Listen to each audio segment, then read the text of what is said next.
tentang adanya selebritis yang bernama DP ya. Ini kan sedang menjalani persidangan perceraian di pengadilan agama ya. Apa masalahnya dan mengapa sampai terjadi ingin berpisah dari rumah tangga. Nah, setelah saya melihat dari cuplikan-cuplikan berita-berita itu, mungkin kesalahpahaman, mungkin juga terhadap kekurangan sesuatu dalam keharmonisan, sehingga salah satu pihak menginginkan mengakhiri rumah tangga. Tetapi mengingat pada masa pertemuan, masa keinginan rumah tangga dan memperbaiki kehidupan, mereka sudah bersepakat membina rumah tangga bersama dan berjanji pada saat akad nikah. Nah, sepanjang jalan seiring, apapun yang terjadi itu harus ya saling menyadari dan bersabar. Memang kehidupan setiap rumah tangga pasti ada sesuatu di dalam pikiran masing-masing kehidupan yang berbeda berpendapat maupun kesalahpahaman, apalagi berkomunikasi, dan mungkin juga kekurangan dengan sesuatu kehidupannya seperti itu. Nah, di sini sedang dimediasi. Nanti bagaimana dalam mediasi dan masuk pokok perkara, apakah ini memang harus diputuskan mengakhiri dalam rumah tangga DP dengan Rangga, itu tergantung kepada majelis hakim yang memegang perkara tersebut. Nah, ini kan baru perceraian ya. Perceraian ini kan nggak semudah itu juga.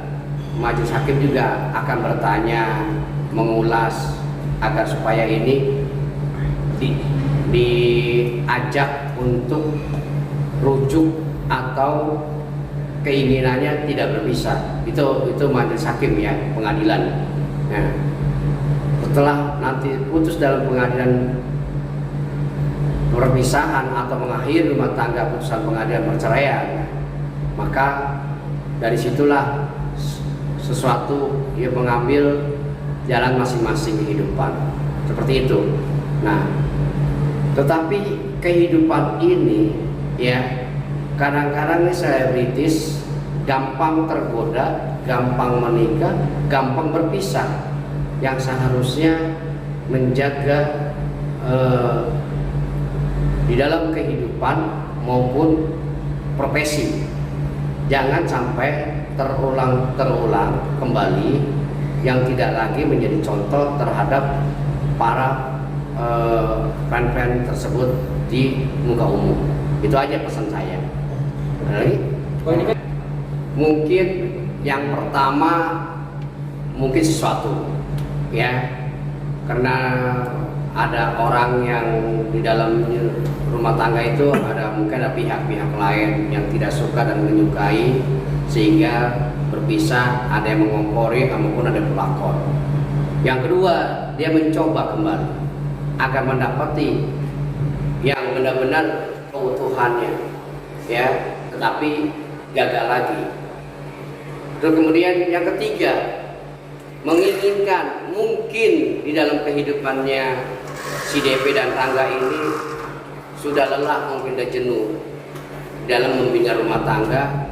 Masa iya berkali-kali, masa gagal lagi.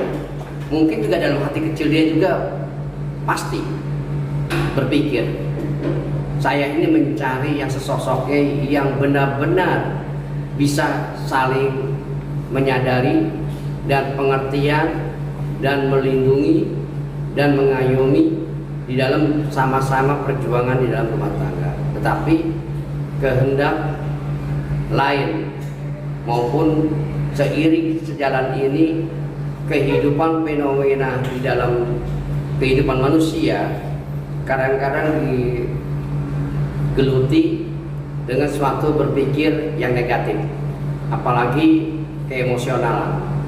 Nah, kata-kata yang tidak pantas kedua pihak, sehingga mereka dari situ perjalanan percekcokan akhirnya menempuh di dalam mengakhiri rumah tangga.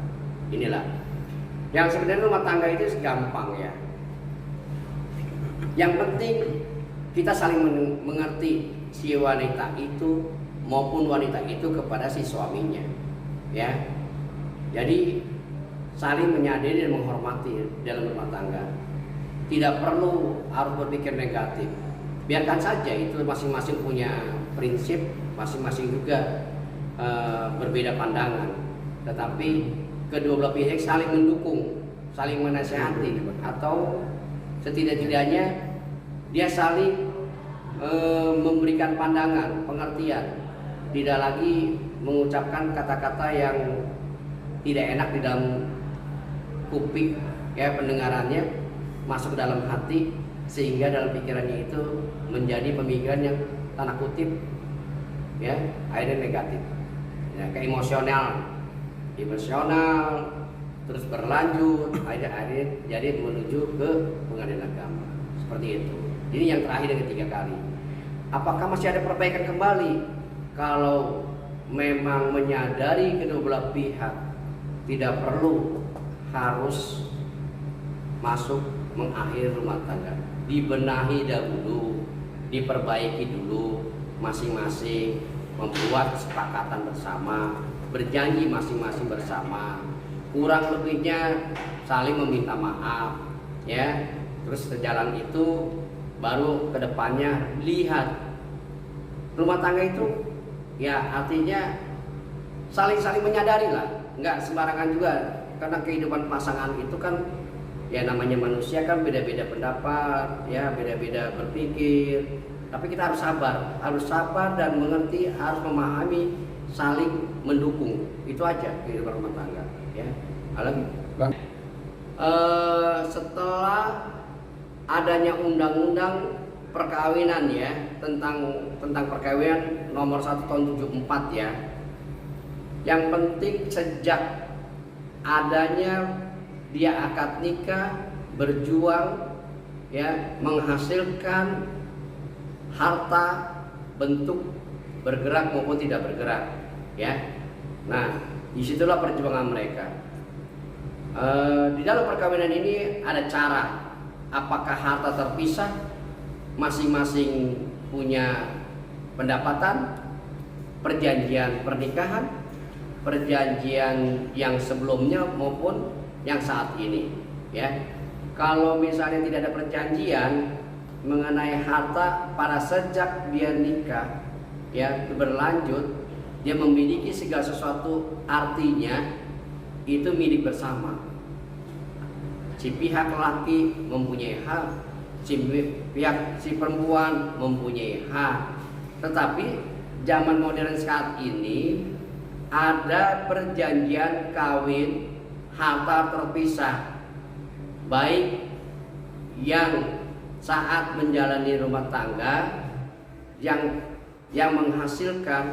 menghasilkan dari harta benda tersebut, itu tidak bisa dipungkiri dengan perjanjian itu berarti masing-masing punya hak. Bukan artinya harta benda itu hasil perkawinan, tetapi hasil perjanjian perkawinan itu harus dipahami. Nah, kalau umpamanya setelah putusan pengadilan agama yang menyatakan berpisah, mengakhiri rumah tangga, kalau harta bersama, masing-masing bisa digugat harta bersama, sama dapatnya 50-50, yaitu 50% ya, baik utangnya, baik dia ke hartanya maupun bergerak dan tidak bergerak dari hasil perkawinan sejak dia menandatangani ijab kabul menghasilkan harta benda tersebut. Nah, kalau umpamanya dia harta bawaan, bagaimana? Harta bawaan itu tidak dapat diganggu gugat karena sebelum dia pernikahan sudah memiliki harta dirinya sendiri.